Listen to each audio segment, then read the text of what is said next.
Selamat siang sahabat Jawa Timur, kembali bersama dengan saya Billy dalam program Jatim News Today untuk update COVID-19 yang akan disampaikan nanti oleh 4 reporter ya dari Suara Sidoarjo, Persada FM Kabupaten Blitar, dari RGR FM Tulungagung, dan Suara Madiun untuk update COVID-19.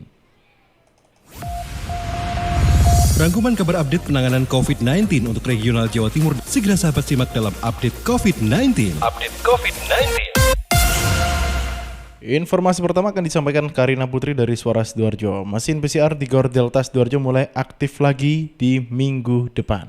Selengkapnya bersama dengan Karina Putri. Silakan, masih tersambung via Zoom untuk kali ini bersama dengan Karin. Silakan Karin dengan laporannya. Baik Karin, silahkan dengan laporannya. Ya baik, terima kasih Billy dan seluruh pendengar yang ada di Jawa Timur. Laboratorium yang memiliki mesin PCR di Gor Delta Sidoarjo hingga saat ini Kamis 19 November 2020 masih belum beroperasi. Namun laboratorium tersebut akan diaktifkan kembali mulai pekan depan. Meski mulai aktif kembali pekan depan, untuk pemeriksaan sampel masih belum dapat dilakukan. Sekitar 3 hari waktu yang diperlukan untuk memulai pengoperasian mesin yang non-aktif cukup lama tersebut. Hal itu bertujuan agar mesin dapat difungsikan kembali secara optimal. Setelah menunggu 3 hari, mesin baru dapat memeriksa sampel hasil swab tes warga, terutama sampel bagi para ibu hamil yang dikirim dari puskesmasnya, dan bagi para guru yang tertunda uji swabnya karena adanya penonaktifan mesin PCR. Dr. Syafriawarman, Kepala Dinas Kesehatan Kabupaten Sidoarjo mengatakan, jika ada sebanyak 500 lebih guru yang belum dilakukan swab test, dan jika ke-500 guru tersebut sudah di-swab, maka mesin bisa dipergunakan untuk masyarakat umum. Setiap hari akan ada kuota bagi warga untuk memeriksakan diri dengan swab test tersebut. Sistem pendaftarannya dilakukan adalah dalam bentuk online. Dengan begitu, mereka yang membutuhkan dapat dilayani secara maksimal. Saat ini masih ada pertambahan kasus positif di COVID-19 di wilayah Sidoarjo. Hingga kemarin kasus baru tetap ada, namun angka kesembuhan warga juga terus bertambah besar. Pemerintah Kabupaten Sidoarjo sendiri optimis jika zona penanganan COVID-19 di wilayah Kabupaten Sidoarjo segera menjadi lebih baik. Mereka menargetkan segera masuk ke zona kuning karena risiko penularan virus lebih rendah jika dibandingkan dengan zona orange. Demikian saya Karina Putri melaporkan untuk Jatim News Today, kembali ke studio bersama Billy. Baik, terima kasih Karin atas laporannya. Selanjutnya sahabat kita akan bergabung bersama dengan Risma Erina dari Persada FM Kabupaten Blitar.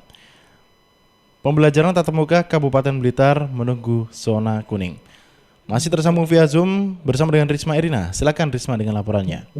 Iya baik, Kepala Dinas Pendidikan Kabupaten Blitar Budi Kusumarjaga mengatakan pelaksanaan uji coba untuk pembelajaran tatap muka tinggal menunggu status zona ini berubah menjadi zona kuning, di mana sampai saat ini Kabupaten Blitar masih berada di zona orange. Budi menuturkan semua persiapan sudah dilakukan baik dari dinas sendiri maupun pihak sekolah ini sudah matang, seperti izin persetujuan dari orang tua hingga pemenuhan fasilitas penerapan protokol kesehatan mulai dari tempat cuci tangan, aturan kewajiban memakai masker, dan pengaturan jarak tempat duduk setiap siswa dalam satu kelas.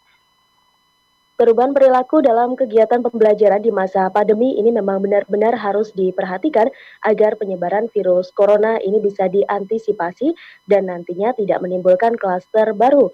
Budi menambah sebenarnya uji coba ini sudah direncanakan bulan ini.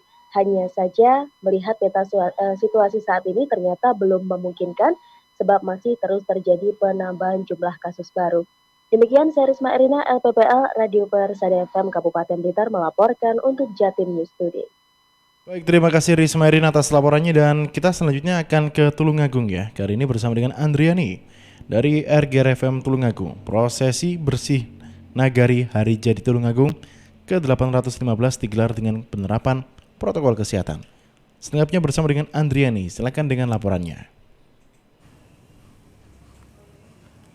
Bersih Nagari dalam rangka Hari Jadi Kabupaten Tulungagung yang ke-815 yang diperingati setiap tanggal 18 November dilaksanakan kemarin di Pendopo Kungas Arum Kusumaning Bongso dengan menerapkan protokol kesehatan. Dalam upacara ritual tersebut, undangan dibatasi yang mana turut hadir Forkopimda, DPRD, UPD Lingkup Pemkab, dan Dim 0807 Tulungagung serta Polres Tulungagung dengan memakai pakaian adat Jawa.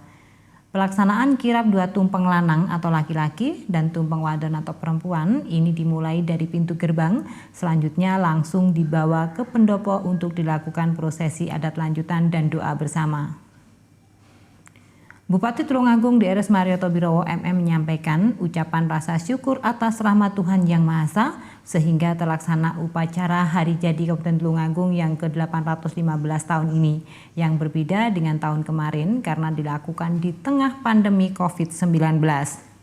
Acara bersih nagari ini rutin dilaksanakan setiap tahunnya sebagai wujud perjuangan Kabupaten Tulungagung melalui proses panjang sehingga kita bisa menghormati jasa-jasa para pejabat dulu dalam sejarahnya berjuang untuk memperkuat pemerintahan Kabupaten Tulungagung, ungkap Marioto Birowo MM selaku Bupati Kabupaten Tulungagung. Bupati juga menambahkan dari perjuangan terdahulu, Ngerowo ini merupakan suatu daerah genangan air yang dipenuhi rawa lalu disumbatlah air sehingga muncul suatu daratan yang subur sampai sekarang ini.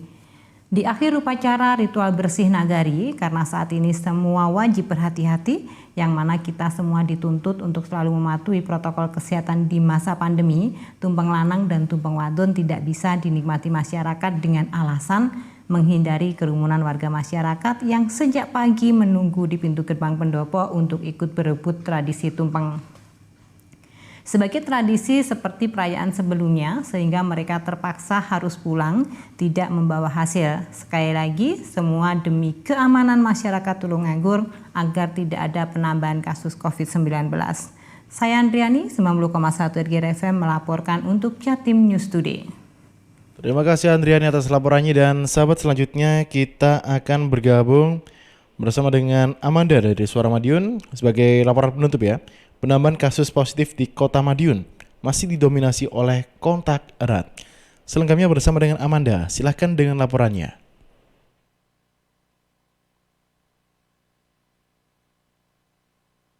Sahabat Jatim News, kasus COVID-19 kembali bertambah di Kota Madiun.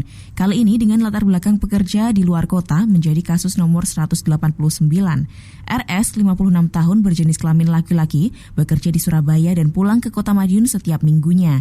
Selain rutin perjalanan ke Kota Pahlawan, RS juga memiliki riwayat perjalanan ke Kediri beberapa waktu yang lalu.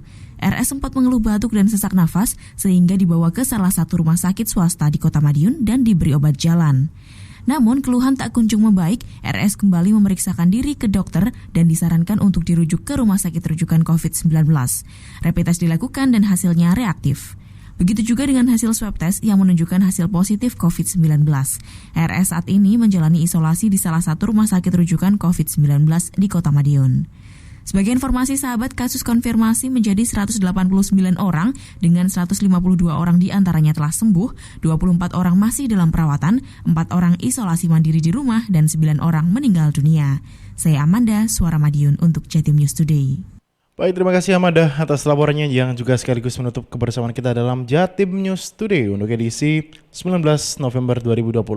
Bisa Anda dengarkan setiap hari Senin sampai dengan Sabtu di jam 11 lewat 5 menit. Saya Billy Patopoy bersama dengan segenap tim harus pamit undur diri. Wassalamualaikum warahmatullahi wabarakatuh.